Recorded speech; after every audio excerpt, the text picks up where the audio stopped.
Welcome to this special episode of CP Newswatch. I'm Kathleen Harris, Ottawa Bureau Chief at the Canadian Press.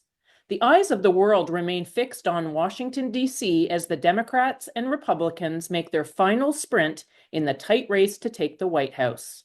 We're now just weeks out from Election Day, and the country's two major parties are still in a dead heat. Donald Trump and Kamala Harris have some starkly different views on the future of America, and there's much at stake for Canada, especially when it comes to trade. There could be some tense talks ahead when the North American Trade Pact is up for review in 2 years. The Canadian Press reporter Kelly Malone is our lead reporter on this file. We'll be chatting every week for this podcast up until November 5th. Kelly will bring us stories from the road, key moments, and the latest on what experts and voters are saying leading up to Election Day. This is part 2 of 4. Let's go to Washington. Hi, Kelly. Thanks for doing this. It's great to be back. So Canadians are clearly watching what has been going on during this campaign, all the twists and turns, but are Americans considering their relationship with Canada ahead of casting their ballot? So generally, Americans aren't thinking about Canada, but the issues that they do care about can have a connection to Canada, whether or not that's actually clear to them. The economy ranks as the most important issue. Other issues with the connection to Canada that voters poll as very important are terrorism, national security, and immigration. And we obviously share a very big border with the United States, and the Arctic is becoming increasingly important for global security. So ranking slightly less high in voter priorities is energy policy and trade with other nations. Those are obviously pretty important to us. I talked with voters all over the Midwest recently, and generally they don't have a take on the American relationship with Canada and what that should look like. They talk more broadly about what their priorities are, even when I ask them. And most think we should just be good friends and neighbors. But when they do actually have a bit more of a solid take, they push the idea of being a really close ally. It's often wrapped up in how they already see through their party's lens.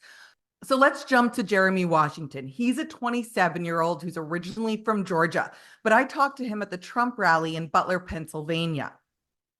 That we just need a lot of change because the things have ruined both America, have also affected Canada, like unfettered immigration, high housing prices, the currency seeming like it's worth less. It's just hurting everybody in a way that only really helps either the mega rich or people who are benefiting from all the illegal immigration. It causes problems in Canada, it causes problems here.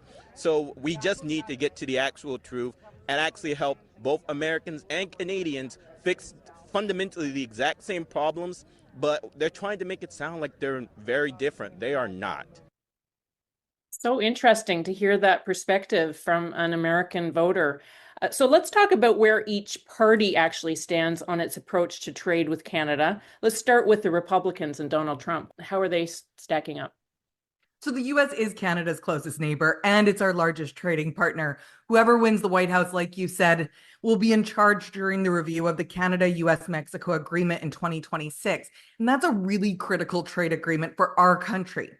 So all these policy proposals in the U.S. have alarm bells ringing in Canada, but maybe none more than Trump's tariffs, which are the center for his agenda and how he expects to pay for all of his other promises.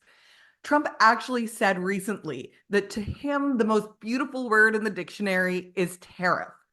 He previously proposed a 10% across the board tariff, but even pushed the duties upwards of 50% in a recent interview, although those higher ones didn't really come with much detail, and they'd probably be more targeted at China than they would at Canada. The Canadian Chamber of Commerce recently released a report suggesting that Trump's 10% tariffs would reduce the size of the Canadian economy between 0.9 and 1%. That results in about $30 billion per year in economic costs. Things would be even worse if other countries started to retaliate with tariffs of their own. So talking with people at the Republican National Convention earlier this year, they indicated there might not be special privileges or exemptions for Canada with that 10% across the board tariff plan. Canada's ambassador to the United States, Kirsten Hillman, says it's unlikely it will be applied in full for Canada. I spoke to Laura Dawson to get a bigger picture of what's actually happening. She's an expert on Canada-U.S. relations and the executive director of the Future Borders Coalition. She actually advises Ottawa on the bilateral relationship. So this is what she had to say. So with Trump in charge, he's definitely a very volatile individual, and his impact on global stability and security and international relations with the United States are going to be significant, and and not in a good way. But here's what we know from Trump in charge, from Trump 1.0, is he tends to follow a fairly orthodox Republican trade agenda, punctuated by little explosive bursts of personal attention or things that relate to him. So he attaches one or two things to every topic, doesn't go deep. So when he thinks about Canada, it's like, oh yeah, Justin Trudeau, don't get along with him. Oh yeah, dairy people, not fair traders, keeping American products out. Don't like those Canadians. But then he moves on, and he doesn't stay fixated on the big picture. So negotiations of CUSMA, commonly called the new NAFTA, was a key test for Ottawa after Trump's first victory. But experts say Canada came out pretty well, despite Trump's initial threats and obviously his clashes with Trudeau. And like Dawson said, that's because he handed the reins over to Robert Lighthizer, who is a much more predictable and by-the-book trade czar.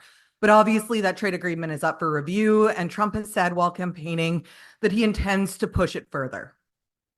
So some real concerns there about what a Trump 2.0 presidency could mean for Canada-U.S. trade relations. But let's talk about the Democrats and Vice President Kamala Harris.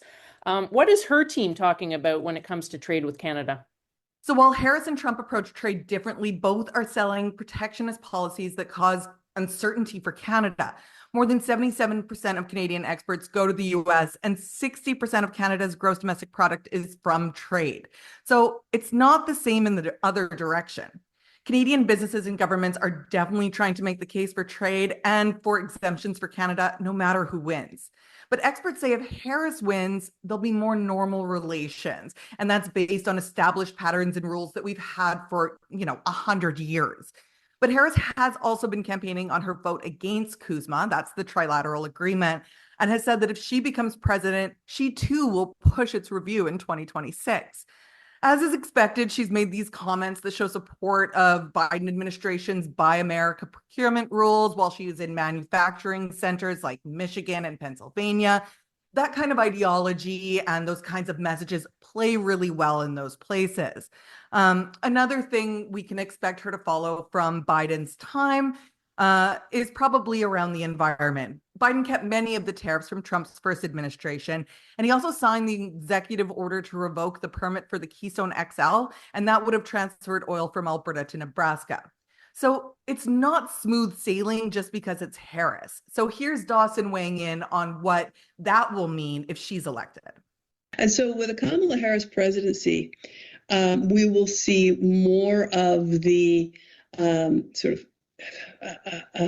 nationalist, mercantilist, protectionist, returning manufacturing to the United States, which is a great slogan and bumper sticker, but it's terrible if you're Canada and 77% of your exports go to the United States and a third of your GDP is tied up with that.